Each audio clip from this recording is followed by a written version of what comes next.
Assalamualaikum warahmatullahi wabarakatuh. Teman-teman semua, kita udah sampai di pertemuan ke-9. Pertemuan ke-9 ini adalah pertemuan sehabis UTS ya, dan juga sehabis merayakan Hari Raya Idul Fitri bagi umat muslim. Ibu mengucapkan mohon maaf lahir dan batin teman-teman semua yang merayakan Idul Fitri. Baik, untuk pertemuan ke-9 ini terkait dengan perencanaan riset merek. Nanti kita akan mengadakan sebuah penelitian ya, mulai dari pertemuan 9 sampai dengan 14. Nah, sedikit mengenai riset pemasaran ya dan merek. Riset pemasaran adalah proses identifikasi ya, pengumpulan, analisis, penyebaran informasi tentang masalah-masalah dan kesempatan-kesempatan pasar secara sistematis, di mana hasil yang diperoleh dipakai sebagai bahan pertimbangan untuk membuat suatu keputusan. Ya, bisa untuk mengevaluasi, memonitor, dan mengoptimalkan performa pemasaran. Ya, baik itu pemasaran yang ada di dalam sebuah perusahaan ya, maupun yang homemade ya, atau produksi-produksi yang homemade, maupun juga ada mungkin beberapa perusahaan jasa gitu ya. Tidak hanya perusahaan-perusahaan yang manufacturing yang kita lihat ada pabriknya dan segala macam, enggak. Ya, jadi riset pemasaran itu untuk segala jenis perusahaan. Nah, di sini riset pemasaran itu adalah sebuah proses di mana kita harus mengidentifikasi ya hal-hal yang mungkin ingin kita lihat, ingin kita benahi, ingin kita capai ya, dan mengumpulkan semua data-data tersebut, lalu kita analisis, dan juga kalau mungkin ada permasalahan kita bisa mencari solusi yang terbaik untuk permasalahan-permasalahan yang timbul di dalam pemasaran. Nah, itulah yang disebut dengan riset pemasaran. Untuk selanjutnya, ya di sini dikatakan bahwa dalam kegiatan pemasaran, merek merupakan aset prestisius yang dimiliki perusahaan. Dalam kondisi pasar yang kompetitif, preferensi dan loyalitas pelanggan terhadap merek adalah sebuah kunci daripada kesuksesan. Persaingan merebut pangsa pasar tidak terlepas dari kemampuan membentuk persepsi konsumen dan bagaimana memenangkan pertempuran persepsi konsumen tersebut. Salah satu upaya membangun persepsi dapat dilakukan melalui jalur merek. Merek yang prestisius adalah merek yang memiliki brand equity atau ekuitas merek yang kuat. Dengan kata lain, ekuitas merek yang kuat akan mampu mengembangkan keberadaan dari suatu merek dalam persaingan apapun dalam jangka waktu yang sangat lama. Upaya memahami elemen-elemen ekuitas merek dan pengukurannya menjadi penting untuk dapat menyusun langkah strategis bagi perusahaan melalui riset yang berkelanjutan. Nah, untuk proses daripada riset, tahap-tahap prosesnya bisa digambarkan seperti ini. Nanti pada saat yang pertama kali kita harus lihat adalah bagaimana kita mendefinisikan riset tersebut, mulai dari bagaimana kita menetapkan permasalahannya, lalu identifikasi masalah tersebut, bagaimana kita merumuskan masalahnya, kita batasi masalahnya, lalu kita membuat sebuah tujuan penelitian dan manfaat penelitian. Ya, ini tertuang di dalam bab 1. Kemudian setelah kita membuat bab 1, kita mulai masuk ke pendekatan masalah yang di dalamnya ada teori gitu ya. Ini bab 2. Landasan teori ini ya yang memungkinkan kira-kira sesuai dengan permasalahan yang ada gitu. Jadi di teori itu disesuaikan dengan permasalahan yang ada di sini. Ya, kalau misalkan ada beberapa teori yang sepantasnya mungkin harus dibuang atau tidak digunakan, ya dipilih-pilih karena tidak semua teori itu bisa masuk ke dalam penelitiannya kita. Ya, jadi memang harus yang sesuai saja. Jadi nggak usah banyak-banyakin teori yang di luar dari apa yang konsep kita kerjakan. Kemudian yang kedua, menetapkan variabelnya. Nah, kita mulai menetapkan variabel dari apa yang kita ingin teliti. Gitu. Ya, disesuaikan. Kemudian bagaimana model analisis nantinya ya. Kemudian hipotesisnya. Nanti kita akan belajar satu-satu. Kemudian ada desain riset, ya mulai dari populasi sampel yang kira-kira akan kita teliti. Jadi sebagai objek penelitiannya kita.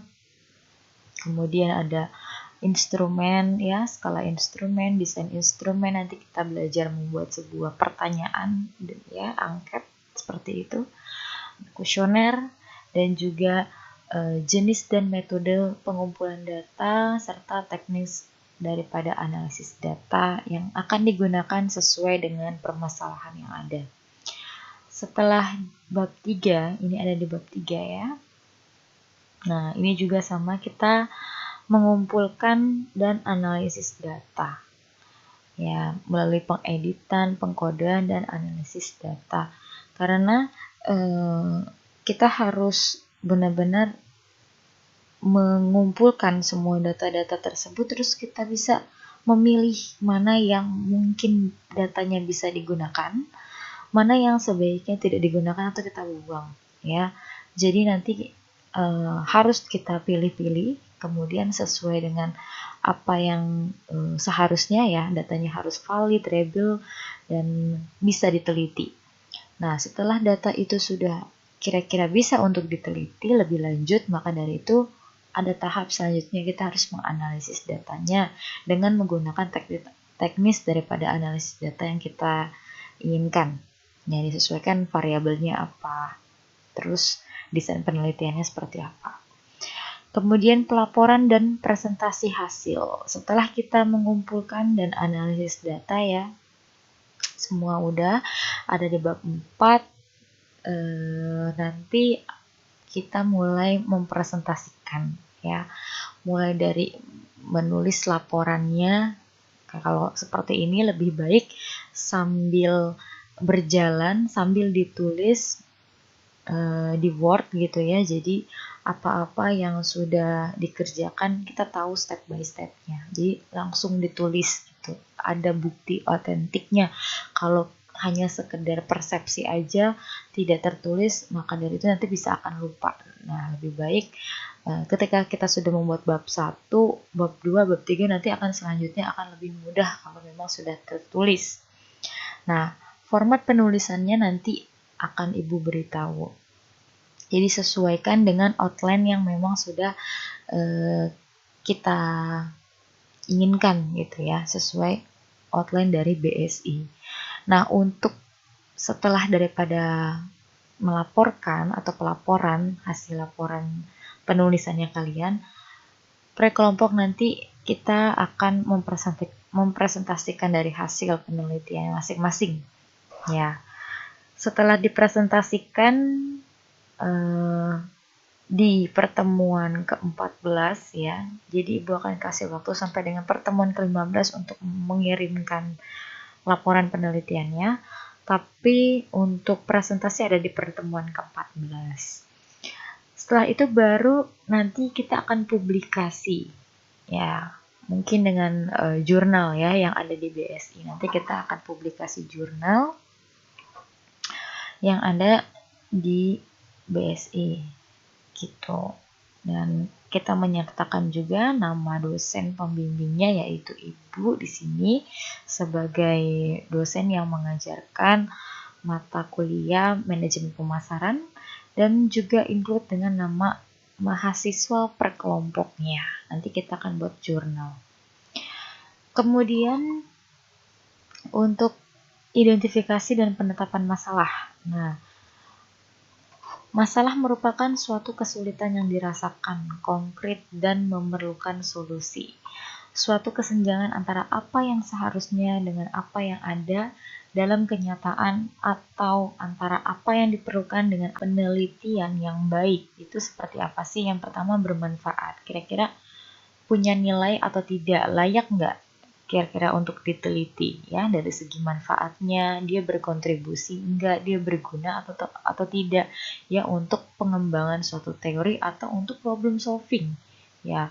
Visible, dapat dipecahkan, konkret, di mana ada datanya dan ada metode pemecahannya. Jadi kita tahu masalah tersebut kita bisa teliti, ada data yang dapat kita ambil, dan kita bisa menyelesaikan permasalahan dengan metode pemecahannya. Nah, kemudian dapat dilaksanakan ya yang meliputi kemampuan teori dari peneliti, waktu yang tersedia, tenaga yang tersedia, ada dana yang tersedia, adanya faktor pendukung, data, izin, mungkin kalau dari pihak yang berwenang, kalau misalkan memang harus penelitian di sebuah perusahaan gitu ya. Ada faktor pendukung yang meliputi tersedianya data dan tersedianya izin dari pihak yang berwenang, itu paling penting. Spesifik mengenai bidang tertentu, jelas ruang lingkup pembahasannya. Kalau di dalam tentunya kalau kita mata kuliahnya pemasaran ya ruang lingkupnya adalah manajemen pemasaran gitu. Nah, itu yang paling penting. Jangan kita meneliti yang kira-kira waktu penelitiannya itu terlalu panjang, ada periodenya ya, 6 bulan atau sampai dengan 1 tahun. Enggak bisa seperti itu, karena ini tugas ini nanti untuk riset kita cuma dikasih waktu minggu ke-9, 10, 11, 12, 9, 10, 11, 12, 13. Nah, itu ada 5 minggu plus. Ada 5 minggu plus minggu ke-14-nya sudah final lah gitu ya. Sudah dipresentasikan, sudah jadi.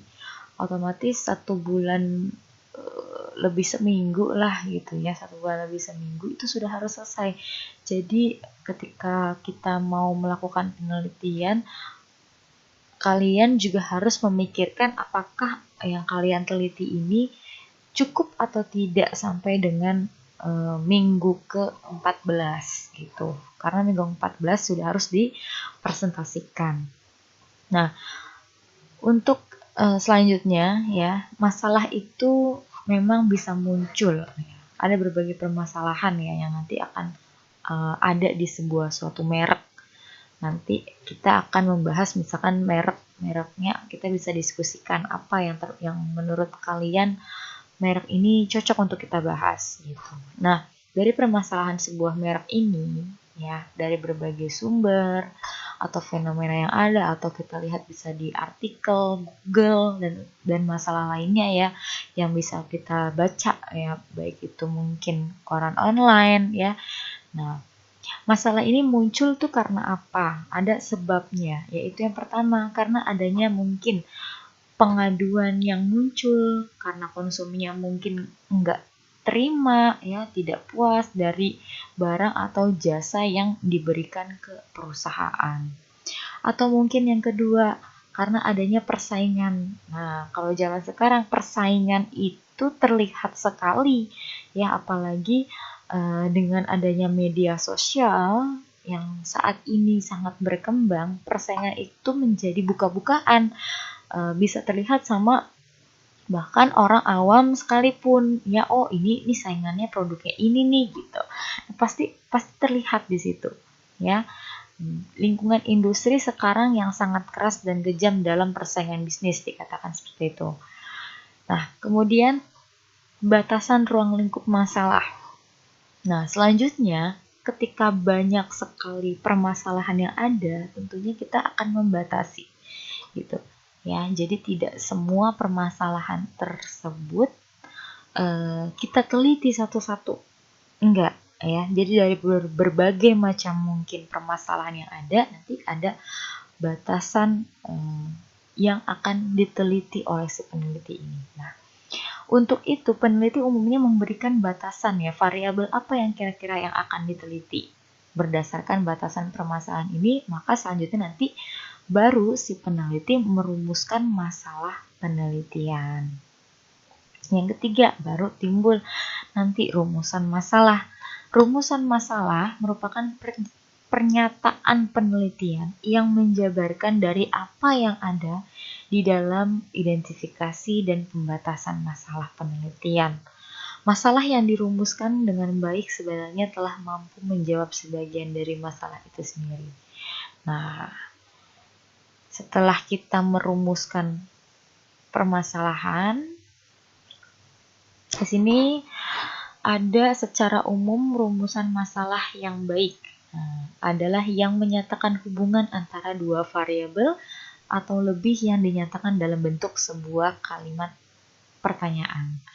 Menurut Sugiono, nih, bentuk-bentuk permasalahan penelitian ya, dalam bentuk masalah deskriptif, komparatif, dan asosiatif.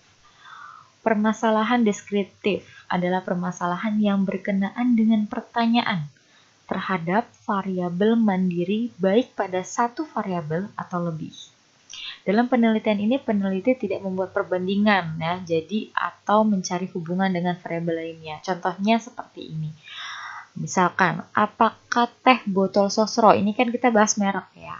Apakah teh botol sosro sebagai merek top of mind di kategori minuman ringan di kalangan mahasiswa? Nah, yang kedua, seberapa baik interaksi kerja karyawan di perusahaan X? Ini berkenaan dengan kerja karyawan gitu ya. Nah, tapi karena ini kita ruang lingkupnya kita adalah manajemen pemasaran dan nanti akan berkenaan juga dengan risetnya adalah ekuitas merek, tentunya yang akan kita bahas permasalahannya seputar merek nanti gitu. Nah, permasalahan komparatif, suatu permasalahan yang membandingkan keberadaan suatu variabel atau lebih pada dua atau lebih dari variabel yang berbeda ya, sampel yang berbeda. Contohnya seperti ini. Adakah perbedaan tingkat loyalitas merek produk Indomie, Sarini, dan mie sedap di kalangan mahasiswa? Ini adalah komparatif. Kita compare, artinya kita bandingkan ya, perbedaan. Ada yang harus dibandingkan antara brand 1, 2 dengan 3 gitu. Adakah perbedaan kualitas pelayanan antara bank pemerintah dan bank swasta? Ini juga perbedaan. Kalau mau sebut banknya mungkin bisa disebut satu-satu. Nah, seperti itu. Kemudian permasalahan asosiatif adalah pernyataan penelitian yang bersifat hubungan antara dua variabel atau lebih. Bisa bersifat hubungan simetris, kausal, dan interaktif. Contoh permasalahan hubungan simetris. Adakah hubungan antara brand awareness dengan tingkat pendidikan? Nah, ya, jadi ada kita melihat pertanyaan penelitian itu ada hubungan atau enggak dari variabel-variabel ini. Gitu. Ada enggak hubungannya antara brand awareness dengan tingkat pendidikan? Yang kedua, terdapat hubungan antara tingkat pelayanan dengan kepuasan pelanggan. Nah, kalau kata-katanya adalah hubungan, otomatis kata penghubungnya adalah antara dan dengan, gitu ya. Itu yang harus nanti kalian pahami dan dihafal. Jangan pakai kata dan, ya berbeda nantinya. Kemudian, contoh permasalahan hubungan kausal. Adakah pengaruh brand awareness brand loyalty terhadap keputusan pelanggan membeli produk X. Nah, contoh lagi nih di sini, hubungan interaktif. Ya, contoh permasalahan yang hubungannya interaktif. Adakah hubungan antara motivasi dan prestasi? Di sini dapat dinyatakan motivasi pengaruh prestasi, ya, dan juga prestasi mempengaruhi motivasi. Nah, ini kalau memang mau melihat perbedaan hubungan, ya, kalau bisa dibalik, ya, apakah si prestasinya juga bisa mempengaruhi si motivasi gitu. Ya, ada interaktif, ada yang bisa dilihat bukan hanya dari variabel motivasi aja, tapi dari sisi variabel prestasi juga bisa dilihat hubungannya. Ada hubungan antara penentuan harga dengan tingkat penjualan, ataukah mungkin tingkat penjualan yang malah menentukan sebuah harga gitu. Nah, kemudian untuk tujuan penelitian. Tujuan penelitian kita bisa merumuskan, ya, tujuannya harus yang pasti kita harus jelas apa yang ingin dicapai gitu. Jadi di sini rumusan tujuan memang harus selalu konsisten dengan rumusan masalah. Kita lihat permasalahannya apa, itu harus sejalan. Nah, berapa banyak masalah yang dirumuskan, sebanyak itu pula tujuan yang akan dicapai. Tujuan yang jelas memberikan landasan untuk perancangan proyek riset, untuk pemilihan metode yang paling tepat, dan untuk pengolahan riset setelah dimulai, serta memberikan bentuk dan makna bagi laporan akhir. Untuk tujuan riset, ya, misalkan masalahnya adalah apakah teh botol Sosro sebagai merek top of mind di kategori minuman ringan di kalangan mahasiswa. Nah, tujuannya untuk mengetahui merek si teh botol Sosro ini, ya, menjadi top of mind di kalangan mahasiswa. Nah, jadi sejalan antara masalah dengan tujuan penelitiannya. Kemudian manfaat penelitian. Manfaat daripada penelitian, hasil penelitian ini merupakan dampak dari tercapainya tujuan yang tadi. Kalau tujuan penelitiannya dapat dicapai, ya, dan dapat terjawab semua permasalahannya itu, ya, rumusan masalahnya bisa terjawab secara akurat, maka dapat dikatakan ini akan memberikan dampak, ya. Apa yang bakalan timbul dampaknya? Manfaat apa yang akan kita nikmati dari apa yang udah kita lakukan di penelitian nantinya? Nah, apakah ada kepentingan akademis secara praktis, ya, atau manfaat dari untuk para perusahaan, untuk masyarakat, atau untuk penelitinya, seperti itu. Nah, landasan teori. Nah, untuk landasan teori ini nanti akan sejalan dengan permasalahan yang ada. Jadi memang balik lagi, permasalahan itu, bab 1 itu penting banget. Dan sebenarnya bukan cuman pengolahan data aja yang susah. Ketika kita merumuskan permasalahan dari berbagai banyak permasalahan yang ada di sebuah brand ataupun di perusahaan, kita harus menunjuk apa yang ingin kita teliti.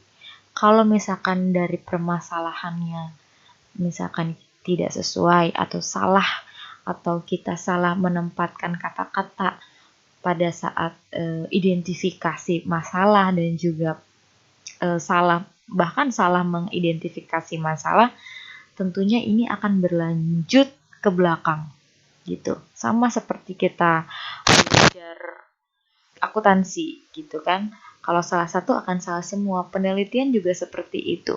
Jadi yang tersulit itu sebenarnya bukan pada saat pengolahan data, tapi bagaimana kita bisa benar-benar memilih permasalahan yang tepat gitu untuk diteliti.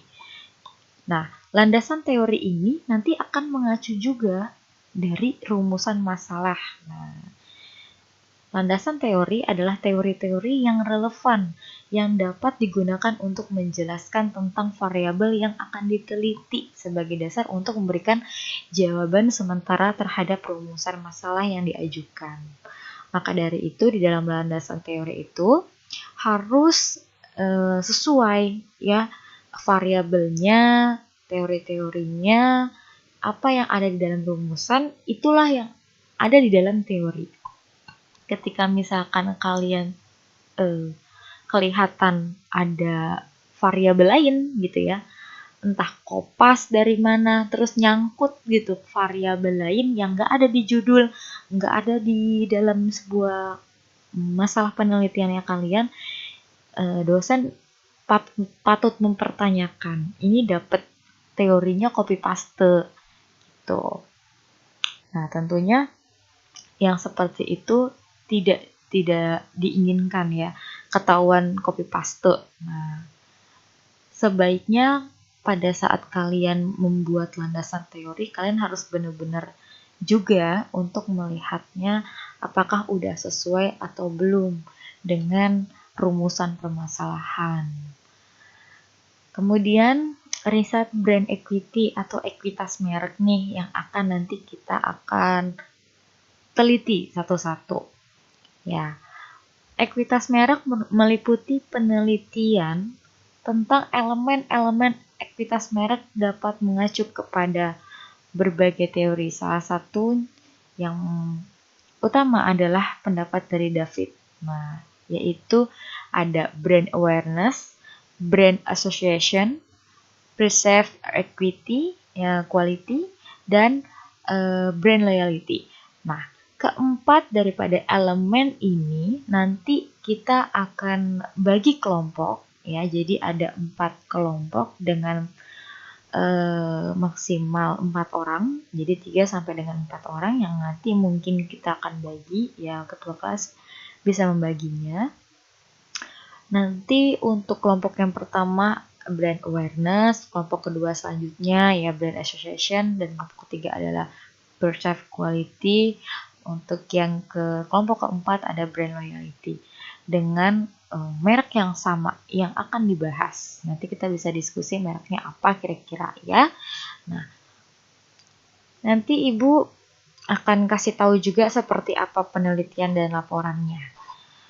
Untuk pembahasan terkait dengan brand awareness terlebih dahulu, brand awareness ini adalah kesanggupan seorang calon pembeli untuk mengenali, mengingat kembali suatu merek sebagai bagian dari suatu produk tertentu. Pada suatu ketika Anda berkumpul misalkan dengan teman-teman, kemudian Anda meminta mereka satu demi satu menyebutkan merek minuman ringan apa yang mereka ingat. Dari jawaban yang disampaikan tentu ada merek yang tidak disebutkan.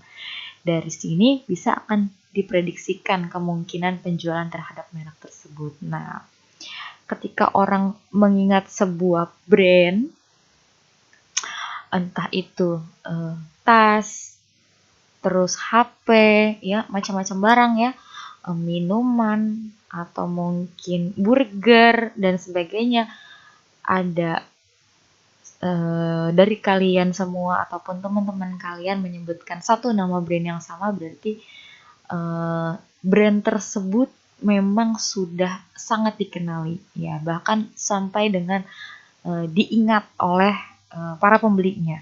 Nah, berarti brand awareness pembeli terhadap merek tersebut sangat kuat. Nah, peran brand awareness ini tergantung pada tingkatan akan mencapai kesadaran di benak konsumen. Nah, untuk piramida daripada brand awareness ya terdiri dari yang tadinya brand unaware, brand recognition, brand recall, dan end of mind. Tingkatan dari brand awareness ini nggak tiba-tiba semua orang bisa mengingat sebuah brand. Ada juga mungkin ya yang orang-orang yang mungkin nggak sadar akan sebuah brand.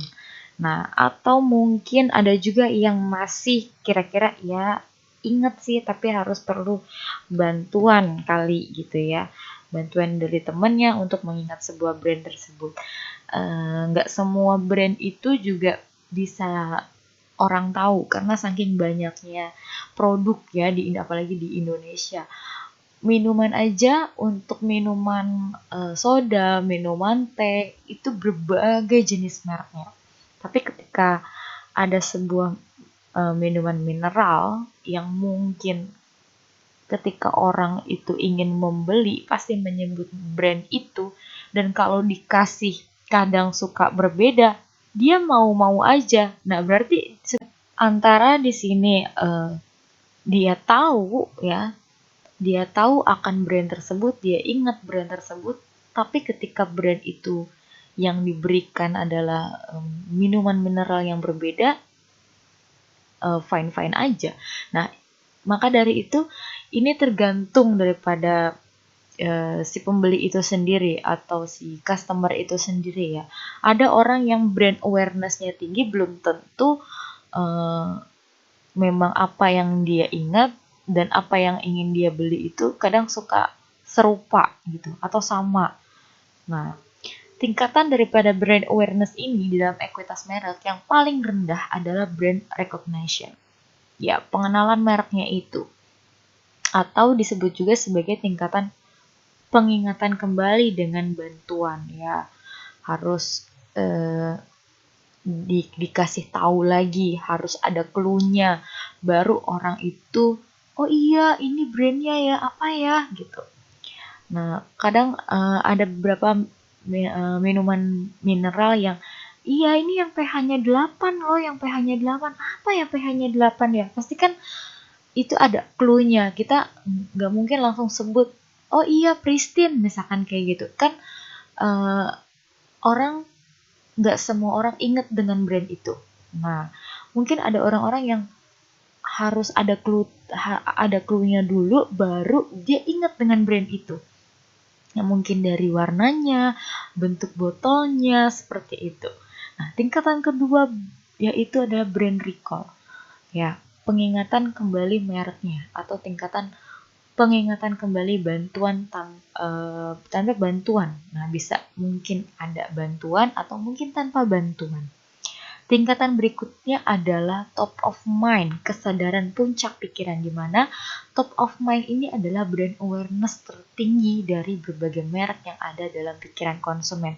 Jadi, ketika kita menyebutkan seperti kayak di kuis-kuis gitu ya, mungkin ada di sebuah kuis yang ada di televisi, kadang coba sebutkan brand mineral yang air mineral yang paling terkenal. Nah, mereka akan menyebutnya mungkin ada Aqua, Le Mineral, berarti itu adalah top of mind. Tapi top of mind daripada brand mineral otomatis kan akan berpikirnya adalah Aqua. Kan seperti itu.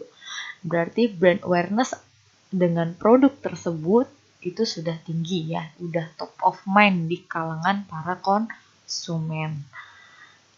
Nah, kemudian yang kedua ada asosiasi merek atau brand association. Adalah segala kesan yang muncul di benak seseorang yang terkait dengan ingatannya mengenai suatu merek. Berbagai asosiasi merek saling berhubungan akan menimbulkan suatu rangkaian yang disebut dengan brand image gitu ya. Semakin banyak asosiasi yang saling berhubungan, semakin kuat brand image yang dimiliki oleh merek itu. Nah, asosiasi-asosiasi apa yang terkait dengan suatu merek dihubungkan dengan berbagai hal? Nah, yang pertama ada atribut dari merek tersebut. Ya. Ada atributnya, mungkin ada intangible atribut yang mungkin tidak terlihat secara merek, secara logonya, ada mungkin di belakang itu semua ada hal yang tidak terlihat tapi bisa membuat orang mengingat akan brand itu. Manfaat mungkin bagi para pelanggannya, brand ini bisa memberikan manfaat bagi pelanggan juga termasuk dalam brand image. mungkin terkenal dengan harganya yang relatif, mungkin dia terkenal dari cara penggunaannya, atau mungkin penggunanya bahkan orang terkenal, khalayak ramai, gaya hidup. Nah, itu termasuk ke dalam asosiasi-asosiasi yang kira-kira membuat sebuah brand image di sebuah suatu produk merek gitu. Jadi macam-macam ya, bisa juga dengan kompetitor, pesaingnya. Nah, yang ketiga itu ada brand perceived quality ya, atau persepsi daripada suatu kualitas merek. Persepsi pelanggan terhadap kualitas daripada suatu merek produk. Nah, ini nanti akan berkaitan ya. Kalau misalkan tentunya untuk persepsi setiap orang itu kan pasti berbeda-beda. Tapi tolak ukur kualitas dari sebuah merek pasti tentunya kan sama ya. Persepsi terhadap kualitas keseluruhan dari suatu produk atau jasa dapat menentukan nilai dari produk atau jasa tersebut, dan memang berpengaruh secara langsung kepada keputusan kita sebagai konsumen untuk membeli. Loyalitas kita terhadap merek juga mungkin akan lebih tinggi lagi kalau misalkan kita tahu kualitasnya. Nah, jika persepsi kualitas terhadap suatu merek produk misalkan negatif di benak konsumen, maka dapat kita prediksi ya nasib daripada si produk tersebut untuk kelanjutannya seperti apa. Nah, mengacu dari pendapat David Gavin, dimensi persepsi kualitas merek dibagi menjadi 7. Yang pertama ada kinerja, melibatkan berbagai karakteristik operasional utama. Misalnya karakteristik operasional utama mobil adalah misalkan kecepatannya, akselerasinya, sistem kemudinya, atau mungkin kenyamanan daripada mobil tersebut. Ya, semakin mobil itu akselerasinya lebih cepat gitu kan, kemudian mobilnya juga mungkin dibawanya enak, nyaman, orang juga mungkin malah bisa sambil tiduran di mobil tersebut, atau mungkin ya berbagai macam fasilitas yang ditawarkan dari sebuah merek brand mobil dan macam-macam mobil. Nah, tentunya itu adalah kualitas dari sebuah merek. Nah, itu tergolong dari dimensi kinerja. Dan bukan hanya itu, macam-macam. Kayak misalkan obat pun juga demikian ya. Ada obat yang mungkin langsung menghilangkan rasa sakit, atau mungkin langsung berapa kali digunakan kita bisa langsung sembuh. Itu berarti benar-benar berkinerja optimal gitu untuk ukuran sebuah obat gitu ya. Nah, dan macam-macam lagi produk kan tidak hanya sebatas itu, dan macam-macam dari kinerjanya bisa kita lihat apakah bagus atau tidak. Pelayanan yang kedua, mencerminkan kemampuan memberikan pelayanan pada produk tersebut. Misalkan contohnya adalah melayani 24 jam. Ini biasanya untuk pelayanan produk bisa, tapi lebih ke jasa juga bisa gitu ya. Karena kalau terkait dengan pelayanan atau servis tentunya lebih ke jasa. Ya, jadi kayak semua perusahaan-perusahaan jasa yang menjadi tolak ukur adalah di pelayanannya tentunya. Ya, kalau misalkan pelayanannya buruk pada customer, mungkin kadang juga tidak melayani dengan prima, tidak melayani dengan sepenuh hati, juga pasti konsumen nggak akan mau gitu ya. Bukan hanya sebatas melayani 24 jam, enggak, tapi banyak hal terkait dengan pelayanan itu, banyak hal yang bisa dibahas sebenarnya. Kemudian ketahanan. Nah, ketahanan dari produk tersebut, atau bisa kalau dalam bahasa akuntansi itu umur ekonomis gitu ya.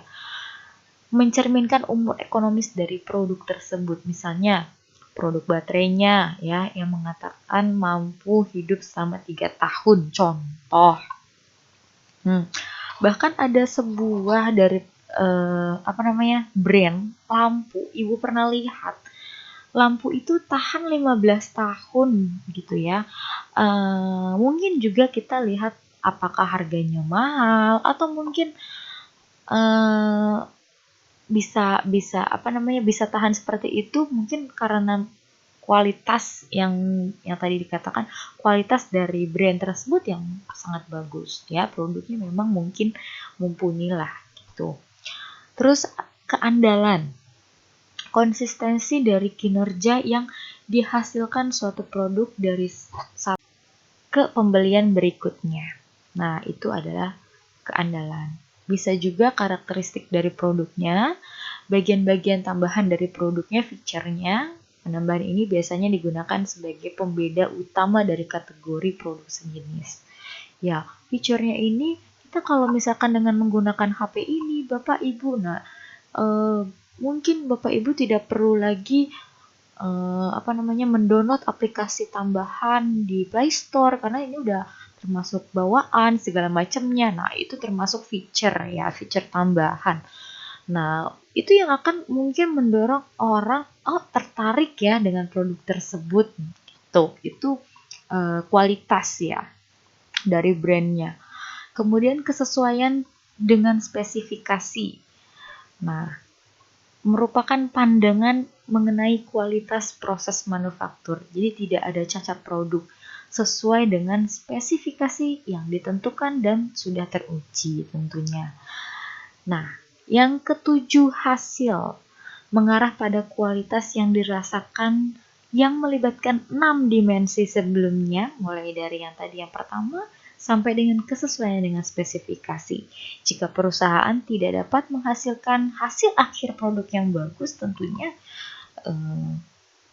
tidak akan dibilang memiliki kualitas yang baik gitu ya. Maka dari itu dimensi kualitas ini ya, kualitas merek dari yang pertama sampai dengan yang ketujuh itu perlu dijalanin sama seluruh perusahaan sebenarnya. Kalau semua bisa, apalagi sekarang era sosial media ya, yang bisa mengiklankan secara langsung kepada customer apa yang ada di dalam produk tersebut gitu ya. Nah, tentunya ini zaman saat ini tuh era digital, antara kompetitor satu dengan yang lainnya saling bergesekan karena saling sama-sama ingin menampilkan yang terbaik gitu. Nah, untuk dimensi perceived quality, untuk konteks jasa yang sering digunakan adalah pendapat dari para suraman ini, ya, para suraman Zedholm dan Berry. Di antaranya meliputi yang pertama adalah bentuk fisik. Apakah fasilitas fisik, perlengkapan kantor, dan penampilan pegawai mengesankan kualitasnya? Gitu.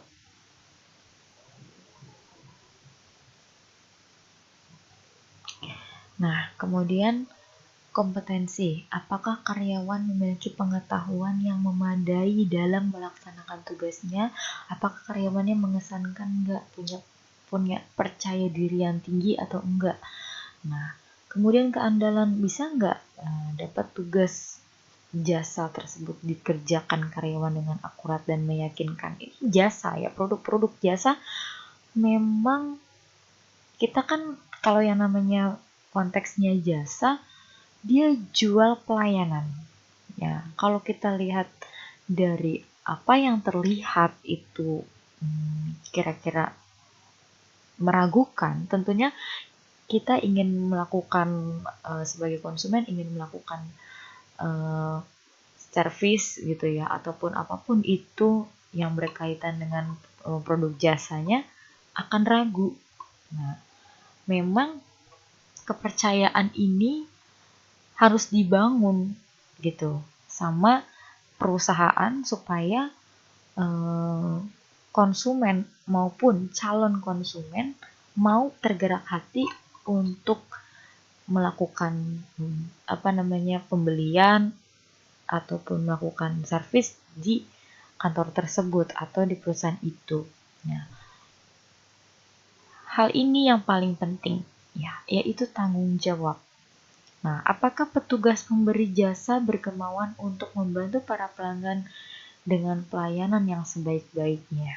Nah, yang paling penting memang itu. Dari sebuah pelayanan jasa, yang paling penting adalah bertanggung jawab.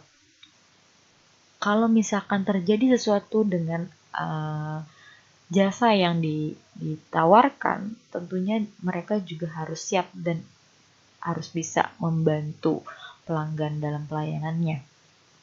Ya, misalkan jasa Binato, terus mungkin ada kesalahan di dalam pada saat proses pencucian atau mungkin kesalahan dalam setrika atau sebagainya, ya tentunya ini harus diselesaikan. Harus bertanggung jawab atas kesalahan-kesalahan yang ada. Selanjutnya adalah brand loyalty atau loyalitas merek. Merupakan suatu ukuran keterkaitan pelanggan kepada sebuah merek. Ukuran ini mampu memberikan gambaran tentang mungkin tidaknya seseorang pelanggan beralih ke merek produk yang lain, terutama jika pada merek tersebut didapati adanya perubahan baik menyangkut harga ataupun atribut lainnya. Nah, dalam kaitannya dengan brand loyalties, suatu produk terdapat beberapa tingkatan. Masing-masing tingkatan menunjukkan tantangan pemasaran yang harus dihadapi sekaligus aset yang dapat dimanfaatkan.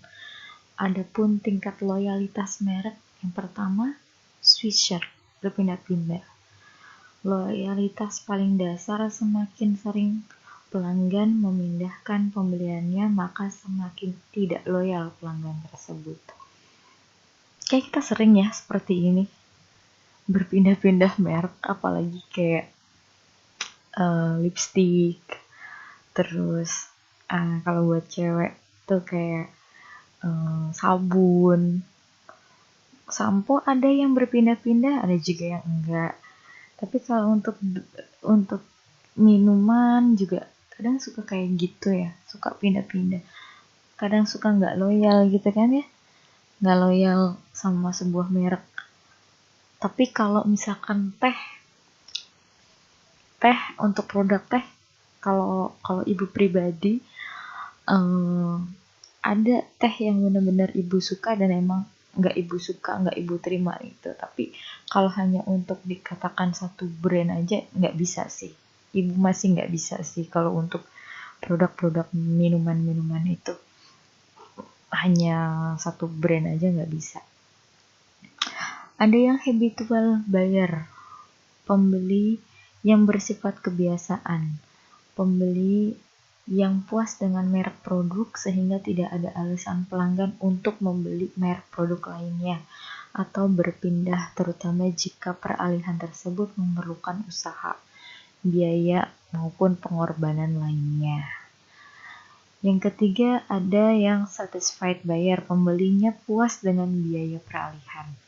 Pada tingkat ini, pembeli termasuk dalam kategori pelanggan yang puas bila mengkonsumsi merek tersebut. Meskipun demikian, mungkin saja mereka memindahkan pembeliannya ke merek lain dengan menanggung switching cost, atau biaya peralihan, yang terkait dengan waktu, uang, atau resiko kinerja yang melekat dengan tindakan mereka beralih merek. Yang keempat, likes the brand, atau menyukai mereknya. Pembeli yang sungguh-sungguh menyukai merek produk, ada keterikatan emosional pembeli dengan produknya. Bisa muncul karena keyakinan, simbol, pengalaman pribadi, atau kerabat, dan persepsi kualitas. Yang kelima, commit buyer, pembeli yang komit. Pembeli yang setia, mereka memiliki kebanggaan sebagai pengguna suatu merek dan bahkan merek tersebut menjadi sangat penting bagi mereka dipandang dari segi fungsi maupun sebagai suatu ekspresi mengenai siapa sebenarnya mereka. Pada tingkatan ini, pelanggan aktif merekomendasikan dan mempromosikan merek produk kepada pihak lain, bahkan melakukan pembelaan dan turut membantu merek jika terdapat ada permasalahan. Ini pelanggan yang sangat baik sekali ya, kalau untuk yang komit bayar.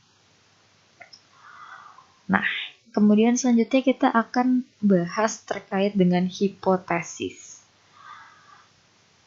Berdasarkan teori yang dibangun sesuai variabel-variabel penelitian selanjutnya didapat digunakan menyusun suatu hipotesis. Hipotesis jawaban sementara ya yang diajukan terhadap rumusan masalah yang diajukan. Karena sifatnya sementara, maka diperlukan adanya pembuktian kebenarannya melalui kita mengumpulkan data empirik dan analisis data dengan menggunakan metode tertentu yang sesuai dengan data yang dikumpulin. Hipotesis dapat saja tidak diperlukan, ya, umumnya pada penelitian yang sifatnya mungkin kualitatif, deskriptif. Tetapi untuk penelitian yang kuantitatif, hipotesis ini umumnya selalu digunakan. Metode penelitian. Metode riset yang dipilih hendaknya dibuat dengan mempertimbangkan kondisi di atas dengan tujuan khusus untuk mendukung tujuan dari risetnya. Berbagai macam metode riset bisnis yang umumnya dipakai yaitu seperti metode studi kasus, metode survei, metode pengembangan, metode tindak lanjut, follow-up study, metode analisis isi, metode kecenderungan, metode korelasional, dan metode eksperimen. Metode populasi dan sampel. Populasi adalah wilayah generalisasi yang terdiri atas objek atau subjek yang mempunyai kualitas dan karakteristik tertentu ya yang ditetapkan oleh peneliti untuk dipelajari dan kemudian ditarik kesimpulannya. Jadi populasi bukan hanya orang ya, tetapi juga objek dan benda-benda. Populasi juga bukan sekedar jumlah yang jumlahnya ada pada objek atau subjek yang dipelajari, tetapi meliputi seluruh karakteristik atau sifat yang dimiliki oleh subjek atau objek itu. Nah, berbeda dengan sampel, kalau sampel itu adalah bagian dari jumlah karakteristik yang dimiliki oleh populasi. Ya, jadi masih bagian dari populasi, tapi sampel ini yang akan nanti kita teliti. Bila populasi sangat besar dan peneliti memiliki keterbatasan biaya, waktu, dan tenaga, peneliti dapat menggunakan sampel yang diambil dari populasi. Untuk teknik sampel, ya ada yang probability dan non-probability. Untuk probability sampling, teknik pengambilan sampelnya memberikan peluang yang sama bagi setiap unsur atau anggotanya. Ya, populasi yang dipilih menjadi anggota sampel, tapi non-probability, teknik pengambilan sampelnya tidak memberikan peluang atau kesempatan sama bagi setiap unsur atau anggota populasi untuk dipilih menjadi sampel. Nah, ini teknik sampling, ada yang non-probability, ada yang probability. Non-probability disebut dengan convenience sampling, judgment sampling, quota sampling, atau snowball sampling. Tapi kalau probability, ya ada simple random sampling, ada systematic sampling, stratified sampling, cluster sampling, other techniques yang lainnya. Menentukan ukuran sampel. Nah, beberapa hal perlu diperhatikan dalam pengambilan sampel selain metode pengambilan sampel di atas adalah tingkat ketepatan. Nah, precision dan tingkat kepercayaan. Nah, kita ada confidence level ya, tingkat kepercayaan, derajat kepercayaan dalam pengambilan sampel. Biasanya kalau misalkan confidence levelnya 95-99% ya, semakin tinggi si CL-nya ini atau confidence levelnya, semakin dapat dipercaya ya datanya. Nah, tingkat kesalahan itu ya sekitar 1% sampai dengan 5% adalah persen kelonggaran ketidaktelitian karena kesalahan pengambilan sampel yang masih kita dapat tolerir. Untuk cara pengambilan sampelnya bisa diukur dengan rumus Slovin ini ya, rumus Slovin, yaitu ukuran populasinya ada berapa ratus ya atau berapa ribu ya per 1 ditambah ukuran populasi dikali dengan E pangkat 2 atau misalkan di sini tingkat kesalahannya 5%. Nah, misalnya jumlah populasinya 8.000 orang dengan tingkat kesalahan 5% atau tingkat kepercayaannya 95%. Maka jumlah sampel yang diambil adalah sebanyak 381 orang.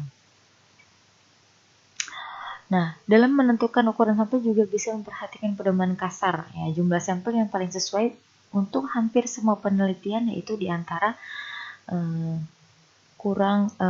lebih kurang ya 30 sampai dengan 500. Apabila sampel dibagi ke dalam beberapa subsampel seperti kayak laki-laki, perempuan, senior, junior, ya setiap subsampel tersebut atau kategorinya paling tidak ada 30 minimum. Dalam penelitian multivariat, ya banyak regresinya ya, multiple regression, hubungannya itu banyak, variabelnya macam-macam. Ya setiap variabel setidaknya ada 10 kali lipatnya ya dari jumlah variabel penelitian. Untuk penelitian eksperimen yang sederhana dengan penelitian eksperimental, penelitiannya bisa kita lakukan sampelnya sekitar 10 sampai dengan 20 kalau penelitiannya eksperimen. Untuk metode pengumpulan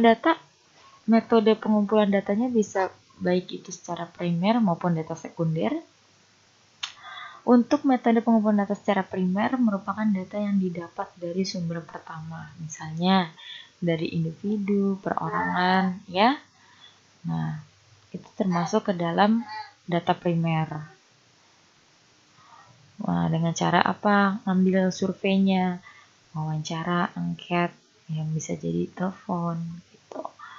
Nanti ini bisa dibaca. Untuk yang data primer, ini salah ketik ya. Data primer sudah ya. Ini data sekunder. Ini salah ketik. Untuk yang data sekunder sering disebut metode penggunaan bahan dokumen karena dalam hal ini peneliti tidak secara langsung melakukan penelitian. Jadi memang sudah ada sumbernya. Nah, sumbernya apa aja? Ada media, badan pusat statistik atau laporan statistik yang sudah ada, lembaga pemerintah, lembaga penelitian, hasil penelitian, publikasi ilmiah. Nah, data-data tersebut termasuk ke dalam data yang sudah ada, gitu. Yaitu data sekunder termasuknya. Kemudian etika pengumpulan data. Yang pertama, memperlakukan informasi yang diberikan responden dengan memegang prinsip rahasia. Kita harus jaga kerahasiaan itu, data-datanya, menjaga pribadi respondennya merupakan salah satu tanggung jawab dari seorang peneliti. Ya, tidak menyebarluaskan dari hasil angket mereka atau wawancaranya mereka. Kemudian peneliti tidak boleh mengemukakan hal yang tidak benar mengenai sifat penelitian kepada subjek.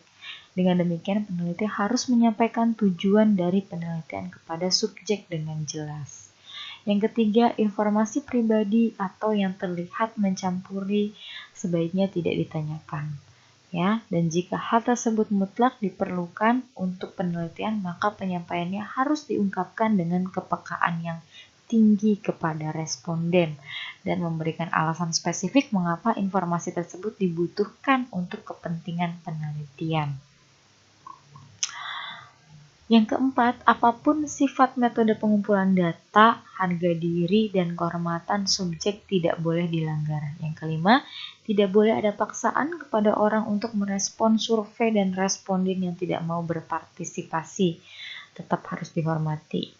Yang keenam, data studi, lab, subjek harus diberitahukan sepenuhnya mengenai alasan eksperimen setelah mereka berpartisipasi dalam studi. Yang ketujuh, subjek tidak boleh dihadapkan pada situasi yang mengancam mereka baik secara fisik maupun mental.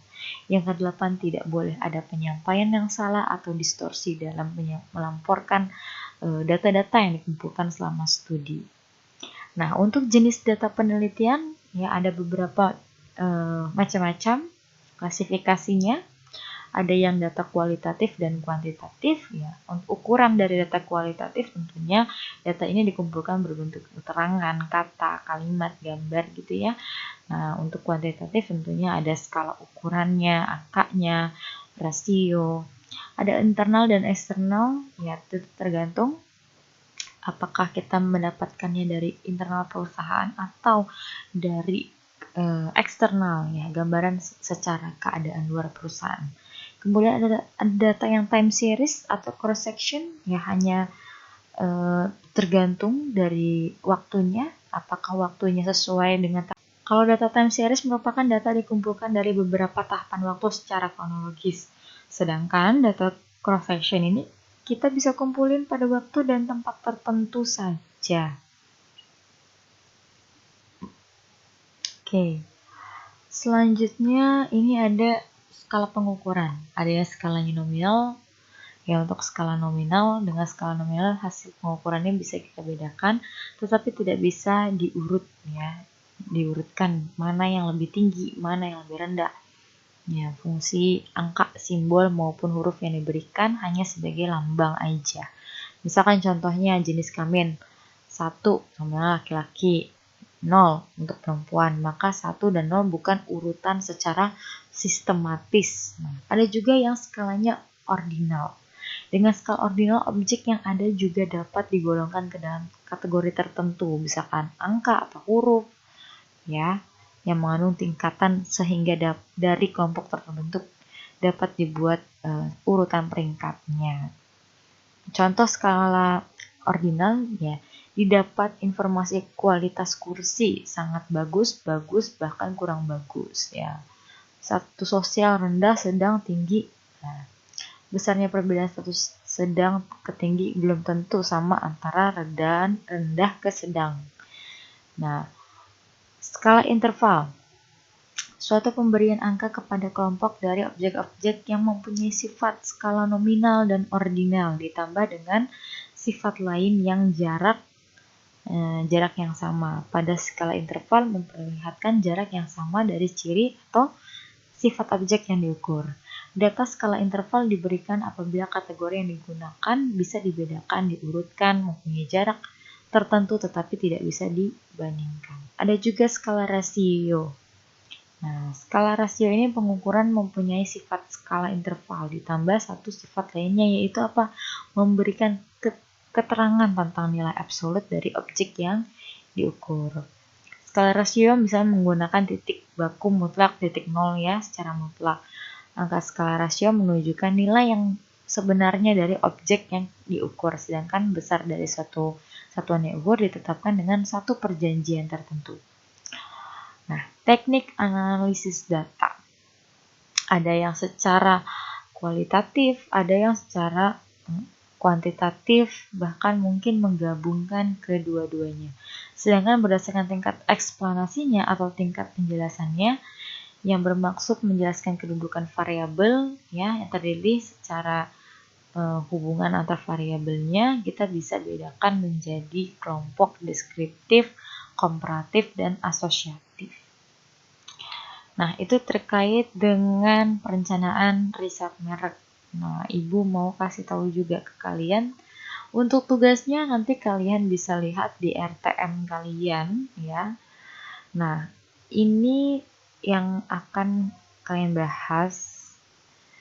Nanti akan ada kelompoknya ya. Jadi satu kelas itu satu merek yang sama yang diteliti, tapi berbeda-beda dilihat dari yang pertama kelompok 1 tentang brand awareness-nya, yang kelompok 2 tentang asosiasi, yang ketiga dari perceived quality-nya, yang keempat dari brand loyalty.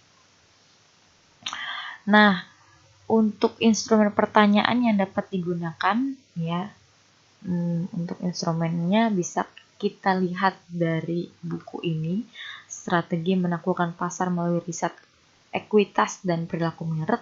Ya, ini bisa kalian beli, nanti bisa kalian lihat dari medsos ya, ataupun bisa dilihat juga dari online shop gitu. Bentuk laporan, ini masing-masing membuat kelompok membuat laporan penelitian. Laporan dibuat meliputi ada soft cover, judul, logo, identitas mahasiswa, fakultas, prodi, form keaslian karya. Ini penting ya, jangan sampai ketinggalan. Kata pengantar, daftar isi, nanti ini kalian bisa baca sendiri ya, sampai dengan membuat presentasi. Nah, nanti di pertemuan ke-9 ini diharapkan pada saat pertemuan ke-9 ini kalian sudah membuat kelompok gitu ya. Setelah ini kalian bikin kelompok 3-4 orang. Yang pertama harus dibahas, kalian bisa bagi tugas aja. Yang bab 1, bab 2 kira-kira orang-orangnya siapa aja. Ya mungkin ada 4 orang, 2 orang di bab 1, 2 orang di bab 2, misalkan kayak gitu. Nah, nanti kita bisa juga membuat grup gitu ya. Bisa boleh membuat grup pribadi yang untuk khusus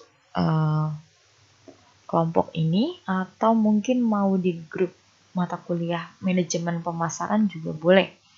Tapi lebih baik sih punya grup masing-masing gitu ya, supaya bisa dimonitoring setiap kelompok, mana yang udah, mana yang belum gitu menurut ibu ya. Jadi tinggal kalian bikin grup WA untuk grup kelompoknya, dan jangan lupa memasukkan ibu juga supaya ibu bisa memonitoring udah sampai mana pekerjaannya. Jadi di pertemuan 9 ini kalian buat bab 1 sama bab 2 ya. Nanti makanya harus tahu dulu yang mau dibahas.